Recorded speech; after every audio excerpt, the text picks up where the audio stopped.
V tomto videu chcem ukázať, ako je do Mozilla implementovaná funkcia optimalizácie trasy podľa mapy CZ. Tak napríklad chcem nájsť kežky v okolí Ostravy, ak si dám najprv vyhľadať kežky z tohto mesta.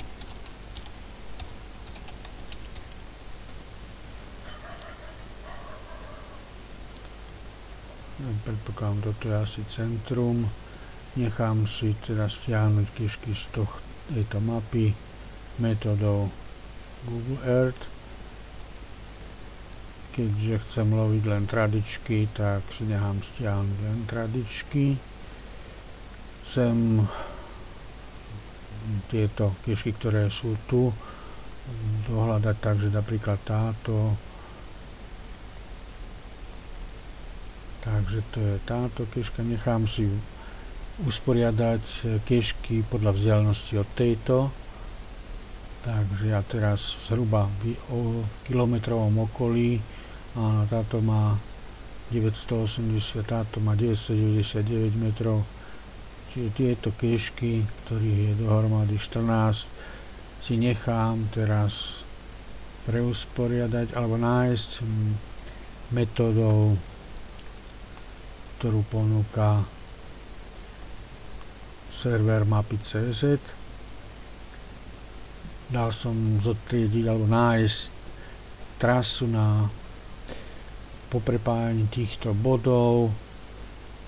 Vidím, že táto trasa by mala 16 km, bola by to trasa, ktorá by prechádzala týmito cestami. Podrobný itinerár tu je samozrejme tiež. Teraz skúsim uplatniť metódu obchodného cestujúceho, takže dám metódu vyhľadania a zostriedenia poradia nájdených. Takže teraz sa pomocou mapy.cz dohľadajú všetky spojnice bodov a následne sa hľadá minimálna trasa taká, ktorá bude prechádzať cez všetky tieto body, a podľa toho dojde k preusporiadaniu bodov podľa poradia, ktorý ho navrhol. A teraz takže už to dorátal a vidím, že tá trasa má len 10 km, čiže oplatilo sa.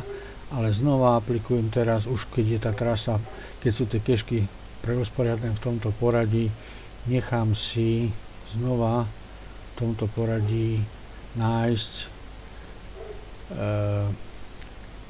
spojnicu všetkých kežiek, takú, ktorú navrhne server mapy.cz. Vidím, že má 12 km. Táto trasa je teraz k dispozícii na uloženie. Uložím si ho na disk a následne si môžem túto trasu cez do funkciu Ostrava route dať, otvoriť, odoslať, a teraz keď dám kam viesť, na trasu, tak pekne túto trasu uvidím v Garmine a podľa tohto sa samozrejme dá orientovať v teréne a v meste, ale toto je pravda, že cez ulice, takže keby bolo potrebné trasu skorigovať, nie je problém ručne dokorigovať a dať prepočítať. Takže na exportnej obrazovke stále v Garmine viem túto trasu dať prepočítať, čiže teraz je vidieť, že sa to dynamicky prerátalo. Ďakujem za pozornosť.